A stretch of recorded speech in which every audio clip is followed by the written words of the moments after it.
Hello everybody, मैं doctor सबिया Parveen, government महिला PG college Rampur, मनोविज्ञान विभाग से। आज हम फिर एक चैप्टर लेकर आए हैं, लेकिन इससे पहले हम बताएं कि ये जो हमारे सामने विकट परिस्थितियाँ आई हैं, इसमें हम सभी इसको सॉल्व करने के लिए, इससे छुटकारा पाने के लिए थिंकिंग कर रहे हैं, चिंतन कर रहे हैं। तो क्यों ना आज हम अपना व्याख्यान चिंतन पर करें।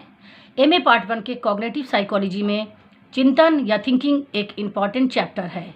Basic psychological process BA part 1 में भी ये एक यूनिट में इनका एक चैप्टर है, और इस व्याख्यान से मैं दोनों ही क्लास के बच्चों को बहुत फ़ायदा होगा। तो चलो हम टाइम वेस्ट करने ना करके शुरू करते हैं कि चिंतन एक मानसिक प्रक्रिया है जो सभी प्राणियों में होती है। इसके द्वारा व्यक्ति अनेक प्रकार की समस्याओं का समाधान करता है, और विभिन्न प्रकार की लर्निंग में ये थिंकिंग बहुत महत्वपूर्ण है। चिंतन के कारण ही व्यक्ति के एटीट्यूड एंड आइडियाज़ चेंज होते हैं। ये इसके दो पक्ष होते हैं, प्रैक्टिकल और थ्योरेटिकल।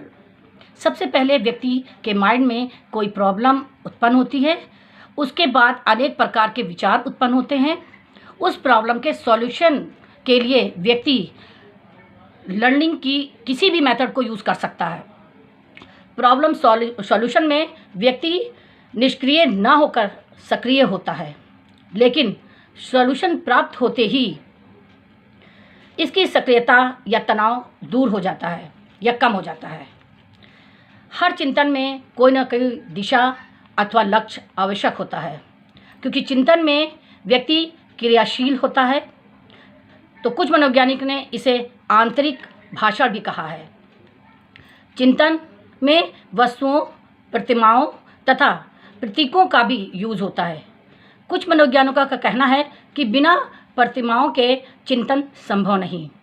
ये प्रतिमाएं किसी भी ज्ञानेंद्रिय यानी कि सेंसरी से संबंधित हो सकती हैं। अतः चिंतन एक प्रकार का कवर्ड बिहेवियर है। उक्त विचारों के एनालिसिस के आधार पर निम्न तथ्य सामने आए हैं। जैसे चिंतन में सर्वप्रथम समस्या उत्पन्न होती है। व्यक्ति उस समस्या के क्षेत्र में जब कठिनाई फील करता है और सॉल्यूशन करने के लिए वो चिंतन करने लगता है। व्यक्ति समस्या पर विभिन्न दृष्टिकोणों से एनालाइज करके देखता है कि आखिर प्रॉब्लम है क्या। इसमें एक और तत्व आता है अनुमान। प्रॉब्लम को एनालाइज करते समय व्यक्ति वर्तमान अनुभव को अपने गत अनुभव के आधार पर समान कॉन्सेप्ट को कैटेगरी में रखता है, और इसके आधार पर ही प्रॉब्लम सॉल्यूशन के संबंध में अनुमान करता है। इसके अतिरिक्त समस्या समाधान।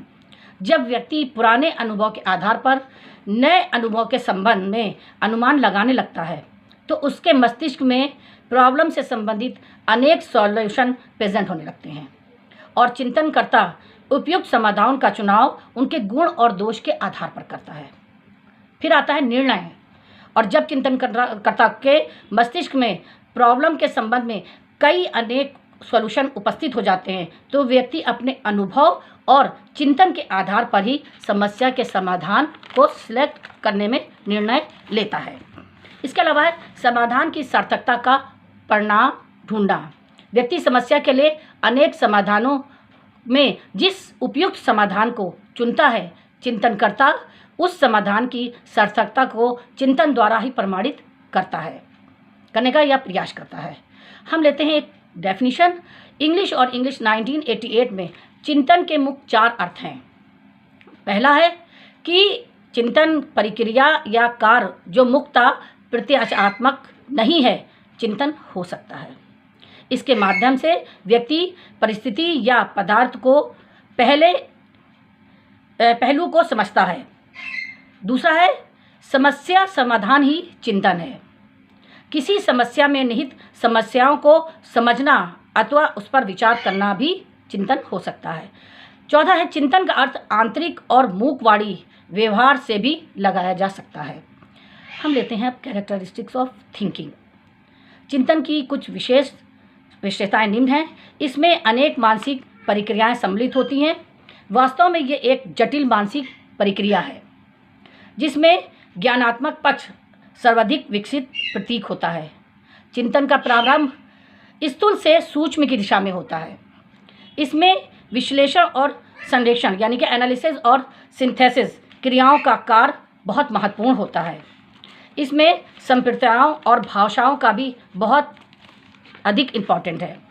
चिंतन उस समय प्रारंभ होती है जब प्रॉब्लम उत्पन्न होती है। इसके फलस्वरूप ही प्रॉब्लम का सॉल्यूशन होता है।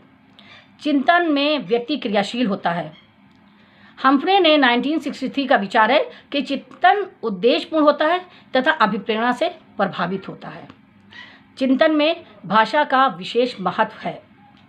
इसमें व्यक्ति का बिहेवियर एक निश्चित उद्देश्य की ओर होता है। कुछ मनोवैज्ञानिकों ने इसे इंटरनल स्पीच भी कहा है। आपने देखा होगा जब व्यक्ति सोचता है तो उसके विजुअल और मतलब इमेज करता है, उसकी आंखें या उसके होंठ जो है हिलते हैं, वो आपस में अपनी अंदर ही बातें कर रहा होता है। जब सोच रहा होता है व्यक्ति तो ये सारी क्रियाएं होती हैं, तो उससे पता चल जाता है कि व्यक्ति सोच रहा है। इसीलिए इसको इंटरनल स्पीच भी कहा जाता है। इसमें इमेज का भी उपयोग होता है और दूसरे इमेज विजुअल के अनुसार विजुअल और ऑडिटरी इमेज इसमें अधिक महत्वपूर्ण होते हैं। इसके आधार पर हम कह सकते हैं कि ये एक कॉम्प्लेक्स मेंटल प्रोसेस है जिसमें व्यक्ति प्रॉब्लम सॉल्व करता है। टाइप ऑफ थिंकिंग निम्न दो हैं, ऑटिस्टिक थिंकिंग और रियलिस्टिक थिंकिंग। ऑटिस्टिक थिंकिंग में इसमें व्यक्ति काल्पनिक विचारों एवं इच्छाओं की अभिव्यक्ति करता है, जैसे ड्रीम, फैंटेसी इसके उदाहरण हैं। जैसे हम पढ़ लिख कर जब बड़े आदमी बन जाएंगे तो हम एक घर खरीदेंगे, हम गाड़ी खरीदेंगे, हम ये करेंगे वो करेंगे, ये सब चीज़ ये ऑटिस्टिक थिंकिंग के अंतर्गत आता है।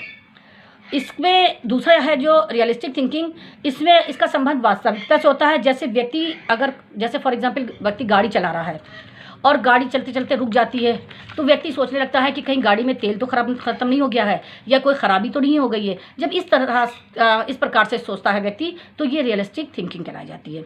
वैसे तो मनोवैज्ञानिकों ने थिंकिंग के कई प्रकार बताए हैं, लेकिन कुछ साइकोलॉजिस्ट ने कन्वर्जेंट थिंकिंग और क्रिएटिव थिंकिंग के अध्ययन पर अधिक बल दिया है।